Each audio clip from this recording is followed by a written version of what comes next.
Assalamualaikum, selamat pagi.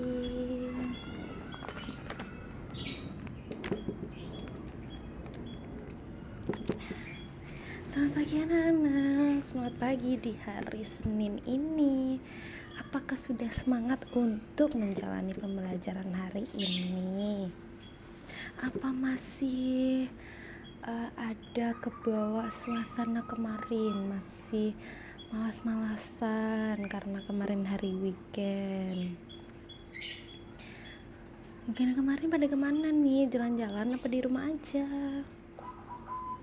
Macam-macam.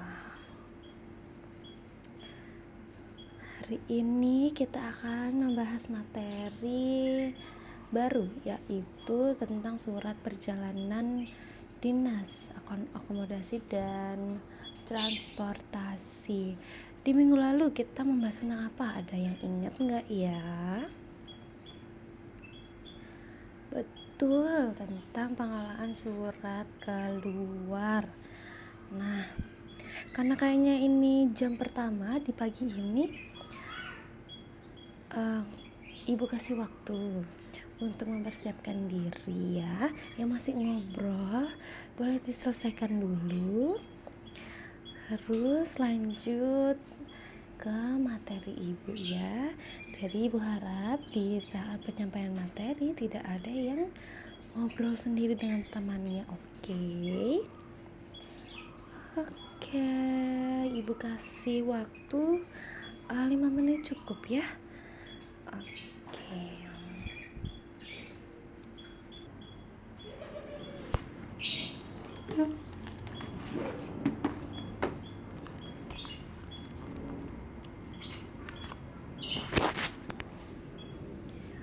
Oke, sudah cukup. Sudah selesai semuanya dengan urusannya masing-masing. Sudah selesai berbicaranya. Oke, Ibu mulai ya. Sebelumnya, Ibu mau absen dulu ya. Ibu lihat di sini aja ya. Ibu konfirmasi sekretarisnya ya. Ini yang nggak masuk ada 3 orang ya. Ada Indi, Rafa, sama Indah. Ada suratnya kan ya, sekretaris? Mana sekretarisnya? Oh iya, ada suratnya Mbak, di laci. Oke, Ibu konfirmasi dulu.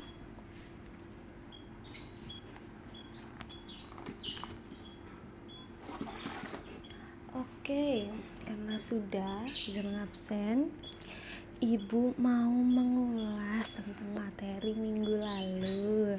Siapa tadi yang menyebutkan bahwa materi minggu lalu ada pengelolaan surat keluar? Nah, masnya, di materi kemarin kita akan membahas langkah-langkahnya, prosedur pengelolaan surat tersebut ya. Apa aja? Bisa disebutkan semua atau hanya 4 boleh, nanti gantian sesi perempuan. Pembuatan konsep surat, betul. Kedua, pengetikan, mengetik surat dalam bentuk akhir serta penandatanganan, betul sekali.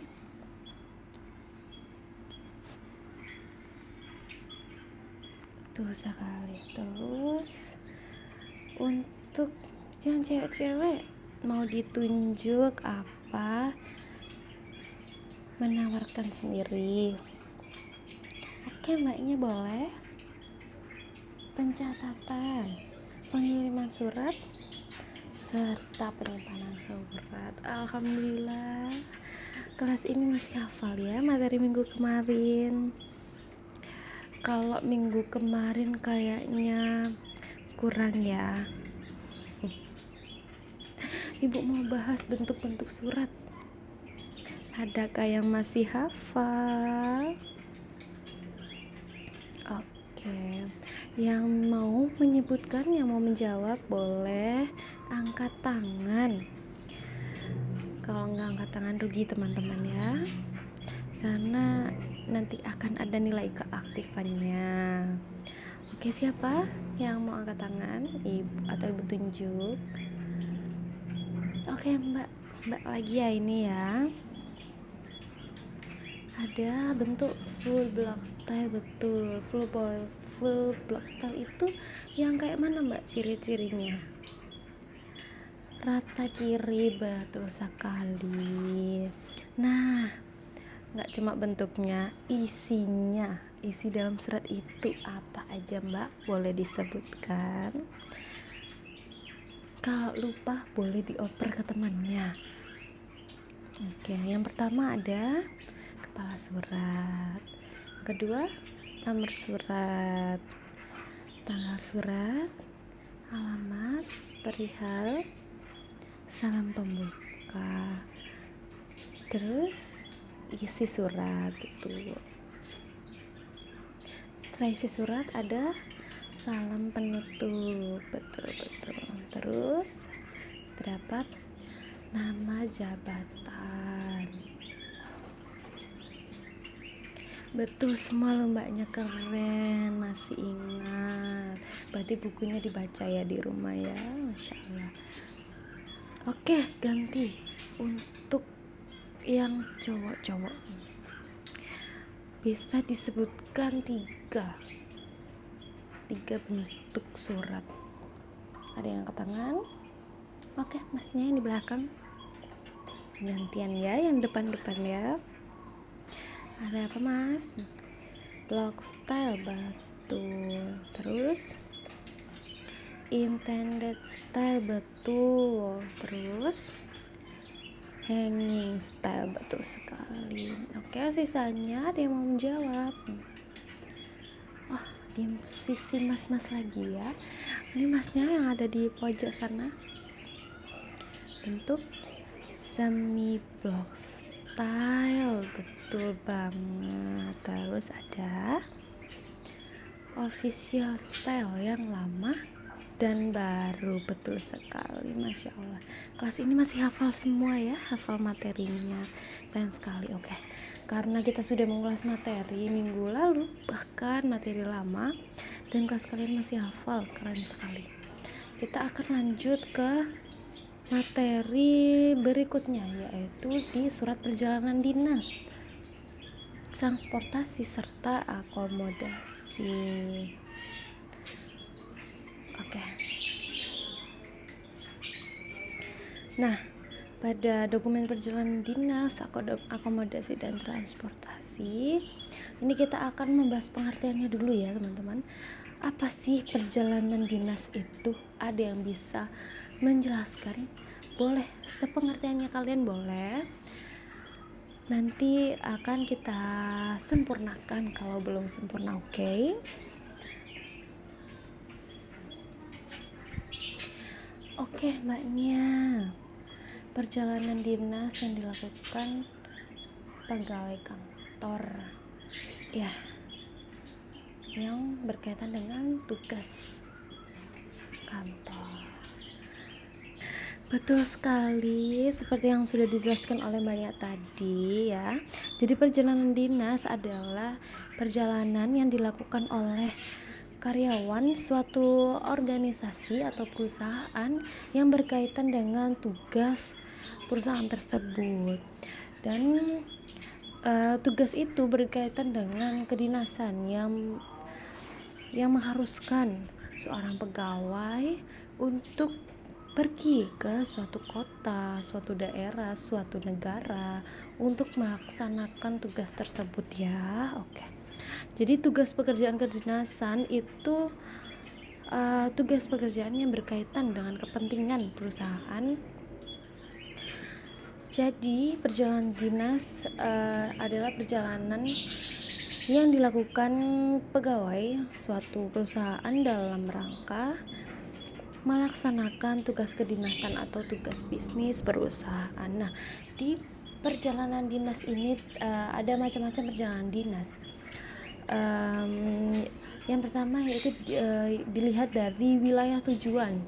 Jadi dibedakan, ada perjalanan dinas dalam negeri, yaitu bisa antar kota, antar daerah maupun antar provinsi. Sedangkan yang kedua yaitu ada perjalanan dinas luar negeri. Jadi Perjalanan dinas tersebut dilakukan antar negara. Selanjutnya yaitu ada yang dilihat dari transportasi. Jadi ada yang lewat darat, perjalanan lewat laut, maupun lewat udara. Ada juga yang dilihat dari tujuannya. Nah, ini agak banyak ya teman-teman. Yang pertama yaitu perjalanan dinas untuk rakernas, perjalanan dinas untuk kunjungan kerja, perjalanan dinas untuk pendidikan dan latihan, perjalanan dinas untuk pelantikan, perjalanan dinas untuk pengadaan kerjasama, serta perjalanan dinas untuk kegiatan sosial.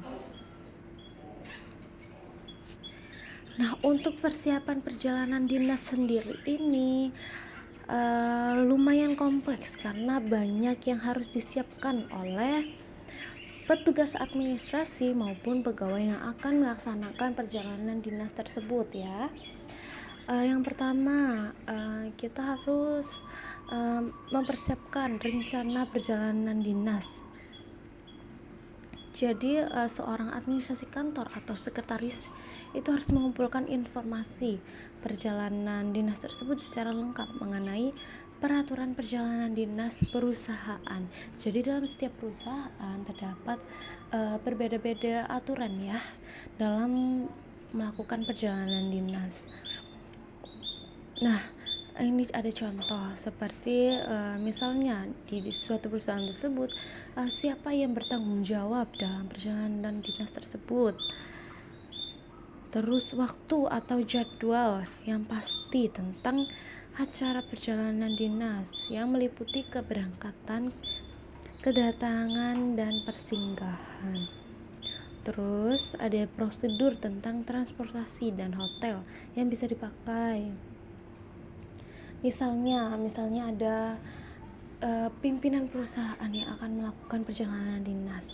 Nah, kita juga harus mencari tahu latar belakang si pemimpin tersebut. Apakah pimpinan tersebut memiliki pilihannya sendiri? Seperti apakah memakai kelas utama atau kelas ekonomi dalam transportasi, atau ada hotel khusus, misalnya hotel bintang 5 atau hotel bintang 4 atau bebas. Nah, itu wajib dicari tahu ya. Serta jumlah anggaran dana yang bisa kita keluarkan untuk perjalanan dinas tersebut ya. Jadi kita nggak boleh nggak ada standarnya, nggak boleh. Kita harus anggarannya cuma 10 juta ya udah, nggak boleh lebih. Dan tentang pemesanan tingkat pesawat dan hotel dan custom regulation atau peraturan kepabeanan. Jadi apabila melakukan perjalanan dinas ke luar negeri, si administrasi tersebut, si sekretaris itu harus mencari tahu tentang peraturan kepabeanan atau bea cukai dari negara yang akan dikunjungi. Jadi kita seperti barang apa aja yang dibawa. Jadi kita tidak asal ke sana terus nanti ternyata ada barang yang tidak boleh dibawa, itu kan nanti ribet lagi urusannya ya. Selanjutnya yaitu kita harus mempersiapkan dokumen perjalanan dinas. Ini untuk melengkapi perjalanan dinas sesuai dengan tempat tujuan dan pekerjaan yang akan dilakukan. Yang ketiga yaitu ada persiapan transportasi. Nah, ini meliputi transportasi yang sudah kita bahas tadi, darat, laut, atau udara. Nah, setiap pilihan ini juga memerlukan persiapan yang berbeda. Yang keempat yaitu ada persiapan akomodasi. Nah, akomodasi, ada yang tahu artinya akomodasi? Yang tahu boleh angkat tangan.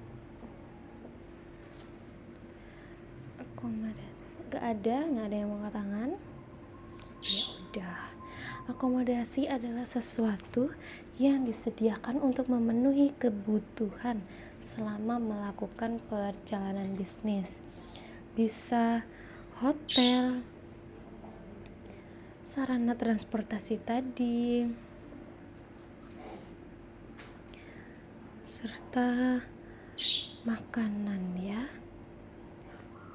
Nah, di persiapan akomodasi ini ada beberapa yang bisa dilakukan seperti pemesanan kamar, check-in, cara pembayaran, check-out, dan sebagainya. Yang kelima, ada persiapan data perjalanan dinas. Nah, itinerary-nya, daftarnya itu harus diserahkan kepada administrasi kantor sebelum perjalanan dinas dimulai. Seperti dan ini lembar daftar perjalanannya rangkap 4. Yang pertama yaitu dokumen asli yang akan diserahkan ke pimpinan nantinya, dan lembar kedua untuk wakil pimpinan, lembar ketiga untuk manajer, dan yang keempat staf yang dituju oleh pimpinan. Nah, lembar ketiga itu untuk manajer atau staf yang dituju oleh pimpinan, dan lembar keempat akan disimpan oleh sekretaris di arsip perusahaan. Oke, tujuan perjalanan dinas yang keenam. Ini ada tujuan perjalanan dinas. Ada beberapa, seperti rapat kerja, mengikuti tender proyek, kerjasama usaha dengan mitra bisnis, pembukaan cabang perusahaan yang baru, rapat umum pemegang saham atau RUPS, seminar, dan lokakarya. Selain persiapan-persiapan tadi, ada juga persiapan keuangan. Karena kita sudah membahas tadi bahwa persiapan ini tidak boleh melanggar, tidak boleh lebih dari anggaran yang sudah ditetapkan. Jadi sebelum keberangkatan kita harus menyiapkan beberapa biaya, yaitu transportasi meliputi pulang, pergi, dan selama tugas itu dijalankan. Selain itu mungkin ada biaya acara atau kegiatan, dan uang saku untuk pegawai yang melakukan perjalanan dinas, dan uang lumsum itu biaya pengganti selama bekerja di luar perusahaan, seperti pajak mengenai barang atau jasa yang bersangkutan. Oke. Kemudian ada biaya lain-lain seperti biaya hotel ya. Selanjutnya kita membahas tentang dokumen perjalanan dinas. Nah, dokumen ini terdiri dari internal dan eksternal. Nah, untuk dokumen internal kita ada surat tugas. Nah, surat tugas itu apa? Surat tugas itu isinya penugasan dari pejabat yang berwenang atau pimpinan kepada seseorang yang akan melaksanakan perjalanan dinas tersebut. Yang kedua yaitu ada surat perintah perjalanan bisnis atau SPPD. Nah, surat ini juga dari pejabat yang berwenang untuk seseorang yang akan melakukan perjalanan dinas, yang disertai dengan tanda bukti pengeluaran yang dibiayai oleh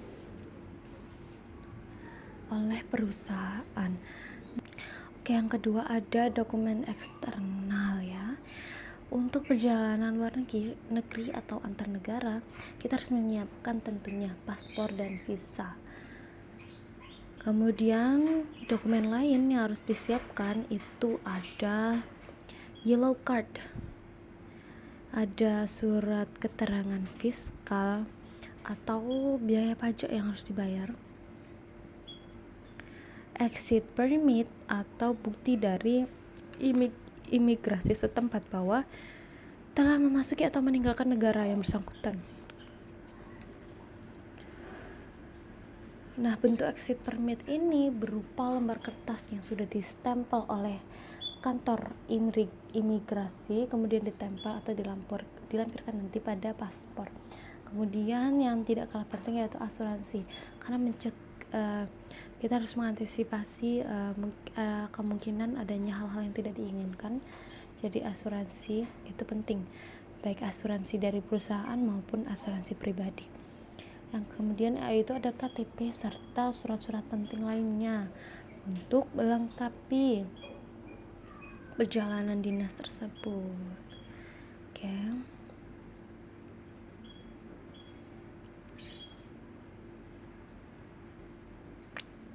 Oke, dalam perjalanan dinas ini, seorang pegawai harus melaporkan semua dokumen. Apabila dokumen tidak lengkap, maka perjalanan dinas tersebut tidak akan bisa dilaksanakan, karena pasti akan diingatkan oleh staf administrasi. Misalnya, kalian sebagai staf administrasi menerima beberapa dokumen perjalanan dinas dari seorang pegawai perusahaan, namun ternyata belum lengkap dengan rencana biaya anggaran. Jadi kita tidak bisa memberikan anggaran tersebut karena tidak ada estimasi yang diberikan. Karena di rencana anggaran tersebut nantinya akan terdapat rincian dari mulai biaya hotel, transportasi, makanan, maupun hal-hal emergensi lainnya. Itu harus diestimasikan dalam satu dokumen, sehingga untuk di perusahaan tersebut sehingga perusahaan tersebut dapat memeriksa. Namun di dokumen anggaran tersebut juga tidak bisa sembarangan. Misal kalian ada seorang pegawai mengestimasikan bahwa kemungkinan dalam perjalanan tersebut akan membutuhkan kurang lebih 5 juta untuk 3 hari perjalanan. Nah, ini juga akan dimintai bukti nantinya setelah kalian pulang dari perjalanan dinas. Misalnya ada ketidakcocokan dengan rencana awal dengan bukti yang sudah diberikan, nantinya staf administrasi akan mengonfirmasi kepada karyawan tersebut sebelum mengesahkan dokumen setelah perjalanan dinas tersebut. Jadi dokumen perjalanan dinas tidak hanya dokumen awal seperti yang saya sebutkan tadi seperti yang Ibu sebutkan tadi, tidak hanya itu, tapi juga ada dokumen setelah, karena kita harus mencocokkan tersebut meminimalisir juga adanya kecurangan oleh pegawai. Misalnya ternyata anggaran tersebut lebih 1 juta, tapi hal tersebut tidak dilaporkan. Misalnya tidak dilaporkan, itu kan jatuhnya mengkorupsi teman-teman. Jadi itu tidak boleh. Kita harus melaporkan semuanya secara jujur dan ada bukti-buktinya, dari bukti pembayaran hotel, pesawat, bus mungkin, serta konsumsinya misal sehari berapa kali, dan itu harus ada buktinya selalu karena akan ditransparansi lagi setelah perjalanan dinas tersebut. Jadi tidak boleh ada kecurangan. Selanjutnya yaitu apabila tadi kan yang kita bahas adalah dokumen anggaran yang kurang. Nah, misalnya ada dokumen lain yang kurang juga. Misalnya ternyata KTP-nya ini belum disertakan atau paspornya belum ada. Ini harus ada tindakan lain dari perusahaan, seperti mungkin ada beberapa karyawan yang belum mempunyai paspor. Nah, itu sebelum adanya perjalanan dinas ini harus sudah menyiapkan paspor masing-masing pegawai, sehingga menghindari ketika akan berangkat, maksudnya ada perjalanan dinas mendadak, tapi pegawai yang diharuskan untuk melakukan perjalanan dinas tersebut tidak bisa berangkat karena tidak memiliki paspor. Itu akan ribet di perusahaannya karena kita akan mencari penanggung jawab lain untuk perjalanan dinas tersebut. Jadi perusahaan mungkin akan menyuruh masing-masing pegawai yang memungkinkan untuk melakukan perjalanan dinas itu untuk menyiapkan paspor serta visa, sehingga ketika ada perjalanan bisnis mendadak itu tidak akan kebingungan, tidak akan repot terhadap paspor dan visanya. Oke teman-teman, sepertinya waktu kita ini akan berakhir ya. Oke, apakah ada yang ditanyakan ya? Jika tidak ada, apakah ibu yang bertanya atau kalian yang bertanya? Atau kita akhiri saja? Karena sepertinya sisa 2 menit lagi ya jam kita. Teman-teman, oke. Adakah yang ingin ditanyakan? Bisa ibu jawab kok dengan mungkin agak singkat ya.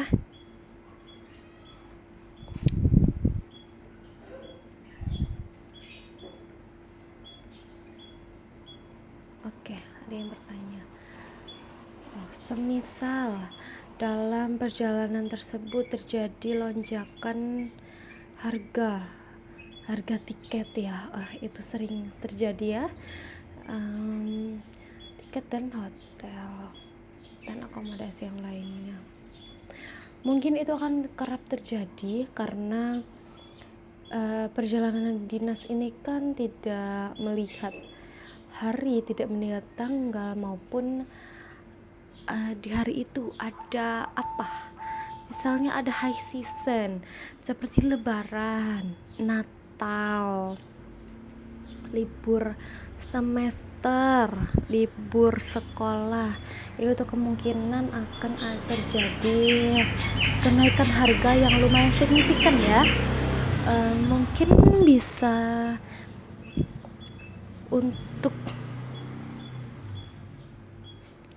untuk kasus itu, untuk yang ditanyakan oleh mbaknya itu, kita harus melakukan konfirmasi, karena sebelum keberangkatan kan kita tadi ada biaya anggaran ya. Tapi misal H-1 keberangkatan, misal H-1 pemesanan, misalnya kita sudah menetapkan bahwa perjalanan kita pada tanggal 10, maka kita akan membeli tiket tersebut 7 hari sebelumnya, maka tanggal 3.